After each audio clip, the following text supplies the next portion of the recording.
Wonder Woman Bloodlines. It's the next DC animated movie in this new 52 series of movies. Is it just as epic and awesome as the others? Nah, I found this one mediocre. Let's talk about it. You just had to wait for the dramatic entrance, didn't you? I thought you liked a little drama.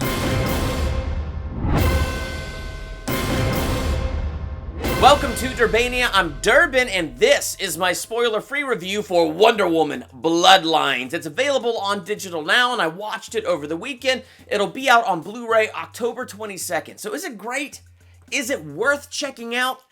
If you like this new 52 series of animated movies and you're just following it, yes, of course, it's definitely worth checking out. But is it a standout among them? I'd say no. In fact, I'm giving it a C.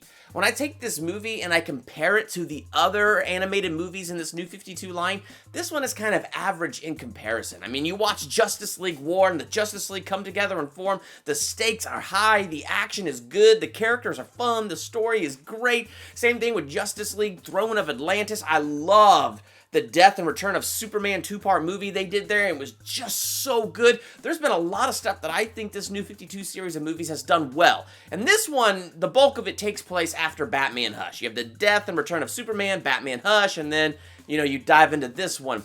But what it wants to do is give you a bit of an origin story to this Wonder Woman. So it shows us where in the timeline that origin takes place in this series of movies. What's kind of interesting is this one tries to, when it does the origin story, it has a bit of the Gal Gadot movie spin to it where she can't return back to the island. Though this time they kind of get more specifics as to why she can't return back to the island, so it makes a little bit more sense out of that.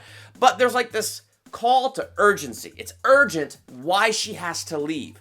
But because the beginning and her having to leave takes place a little bit before Justice League War, and really, it's the events of Justice League War that is kind of what's calling her to leave the island and calling her to action. What they do is she leaves, and then she ends up living with this professor and her daughter, and learns from this professor human culture. She teaches the professor, her culture. And so the timeline just kind of slows down from urgency to, yeah, we're going to spend some time here because we're going to build some stuff that's going to be important a little bit later in the movie. But then it was kind of this urgency that pulled her out of the island, and then all of a sudden that urgency isn't here. And I'm like, what? I mean, I know if you really want to see the urgency, check out Justice League War. That's not what this movie's about, but it was still oddly paced to me that it was this urgent call that brought her out of the mascara.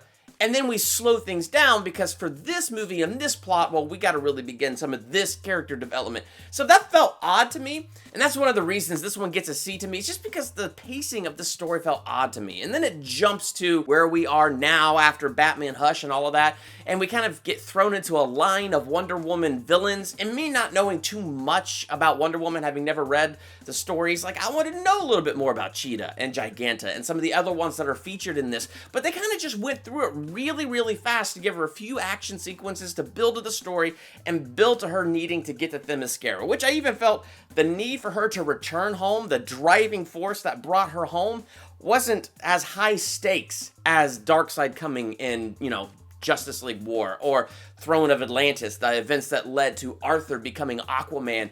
Like, as you look at these movies and the high stakes that they have, I just don't feel like the stakes against Themyscira were all that daunting, especially when you think about the warriors that live on Themyscira.